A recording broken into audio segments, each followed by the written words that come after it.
Ya. Kami ini mahasiswa dari Universitas Sumatera Utara, Pak, Fakultas FISIP, Prodi Ilmu Politik, Pak. Jadi di sini kami ada tugas dari dosen kami, Pak, dosen tentang pemerintahan desa, Pak. Jadi kami di sini datang ke desa nama Bintang tersebut, Pak, ingin mewawancarai untuk tugas kami, Pak. Di sini dengan Bapak ini boleh perkenalan. Ya, terima kasih buat adik kami yang dari USU udah datang. Perkenalkan nih, nama Abang Mandela Purba. Saat ini Abang menjabat sebagai Kepala Urusan Umum Desa Nobintang, Kecamatan Pancur Batu, Kabupaten Deli Serdang. Sebelum masuk wawancara kami juga memperkenalkan diri, Pak. Ya. Nama saya Cornelius Graciano Tumanggor, Pak. NIM saya itu 240906019, Pak. Sini juga ada teman saya, Pak. Perkenalkan, nama saya Jikri Hafiz, Pak, dengan NIM 240906067. Kami dari Prodi Ilmu Politik, Pak. Mungkin langsung saja, Pak, ada beberapa pertanyaan yang kami langsung aja wawancarai, Pak. Yang pertama itu, Pak, bagaimana kolaborasi antara masyarakat desa, pemerintah, dan sektor swasta dapat meningkatkan inovasi di pedesaan, Pak? Yang pertama, untuk kolaborasi sih sebetulnya memang untuk saat ini memang terjalin dengan baik.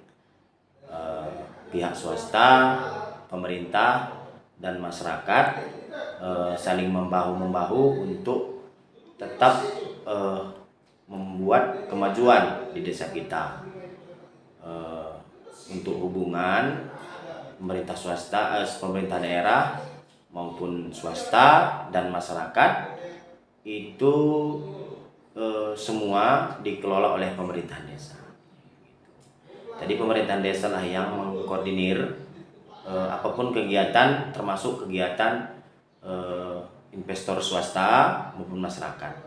Termasuk memang untuk penerimaan lapangan kerja yang ada di desa kita ini, kita utamakanlah yang warga kita gitu, supaya warga kita juga boleh mendapatkan penghasilan yang memadai. Oke, Pak. Untuk pertanyaan kedua, izin saya bertanya ya, Pak. Ya. Pertanyaan kedua itu, apa tantangan dalam mengembangkan inovasi di desa yang terkait dengan infrastruktur dan aksesibilitas? Ya, tantangannya memang dana ya. Jadi pemerintahan desa kan dananya terbatas, ya. Jadi memang kami pemerintahan desa tetap menggandeng investor-investor swasta yang ada di desa kita maupun yang di luar desa kita supaya menginvestasikan uangnya di desa kita. Gitu. Terus pemerintah desa juga mengkoordinir untuk akses, termasuk yang tadi Bang bilang, akses lapangan kerja kita utamakan warga desa kita, termasuk kebersihan, termasuk kenyamanan, dan termasuk keamanan yang ada di desa kita untuk investor-investor swasta yang boleh berinvestasi di desa kita. Dan desa kita juga memang tetap menggandeng investor-investor luar untuk tetap berusaha di desa kita supaya desa kita juga lebih maju dan masyarakat kita pun lebih sejahtera lah atas hadirnya para investor-investor yang menanamkan modal di desa kita. Pak, terima kasih sudah meluangkan waktunya untuk kami mewawancarai di sini. Jadi kami ingin mewawancari Bapak mengenai inovasi desa, dan sini kami ada 2 pertanyaan mengenai inovasi desa. Jadi menurut Bapak, apa sebenarnya fungsi dan tujuan utama dari inovasi desa itu sendiri, Pak? Inovasi desa untuk menciptakan sesuatu yang bisa memberikan manfaat untuk masyarakat di desa gitu ya. Jadi inovasi itu kan hasil dari pengembangan pengetahuan ataupun teknologi yang biasanya dilakukan untuk memaksimalkan potensi desa yang ada, misalnya begitu. Oke. Selanjutnya, dan apa pengaruhnya terhadap warga di desa terhadap inovasi desa itu sendiri? Tentu sangat berpengaruh. Kenapa? Karena setiap potensi yang ada di desa itu kan harus dikelola, harus dimanfaatkan. Nah, untuk mengelola dan memanfaatkannya itu perlu inovasi. Disitulah konteks inovasinya menjadi penting.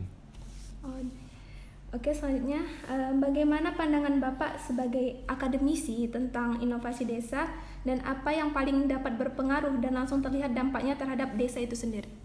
Tentu untuk menjawab apa inovasi yang paling berpengaruh dan bisa berdampak itu tergantung desanya. Kalau misalnya desanya desa pertanian, tentu saja misalnya teknologi pertanian yang menjadi inovasi yang diperlukan bagi desa itu. Tapi kalau misalnya desanya desa yang pariwisata, tentu pengelolaan pariwisata misalnya, atau desa yang punya ciri khas kuliner misalnya, tentu inovasi di bidang food and beverage misalnya. Jadi itu tergantung dari karakteristik masing-masing desa. Karena desa di Indonesia itu tidak ada yang sama. Setiap desa itu punya karakter masing-masing, punya potensi masing-masing. Oleh karena itu inovasinya pun tergantung dari karakter masing-masing. Gitu. Baik Pak, itu saja pertanyaan dari kami dan terima kasih atas jawabannya. Ya. Perkenalkan, kami salah satu mahasiswa dari Universitas Sumatera Utara, kelompok 8 dari mata kuliah pemerintahan desa. Saya Iren.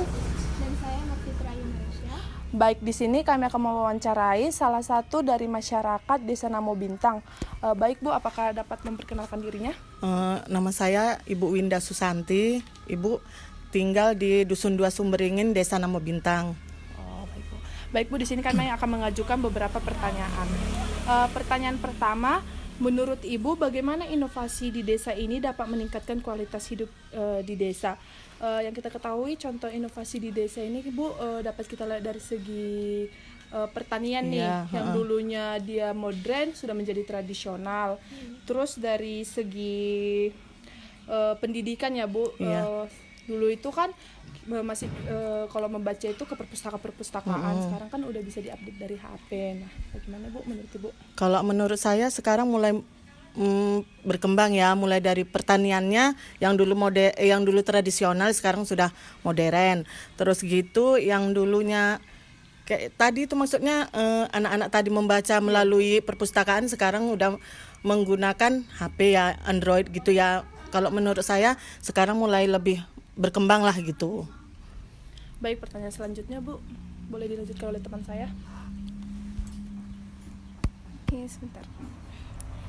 Baik Bu, untuk pertanyaan yang kedua yaitu bagaimana cara mengukur keberhasilan inovasi desa di sebuah desa menurut Ibu? Cara mengukurnya ya dengan bekerja sama sesama warga, maksudnya melaksanakan gotong royong bersama agar menghasilkan desa yang bagus gitu, ya kan? Dan mendirikan kayak PAUD-PAUD di desa, seperti itulah gitu. Baik, untuk pertanyaan terakhir, bagaimana peran lembaga swadaya masyarakat dalam mendukung pengembangan inovasi desa menurut Ibu? Kalau menurut saya LSM bekerja sama juga dengan masyarakat agar membentuk masyarakat ini yang lebih bagus dan lebih maju. Baik, itu saja. Baik Ibu, cukup sekian pertanyaan kami. Terima kasih.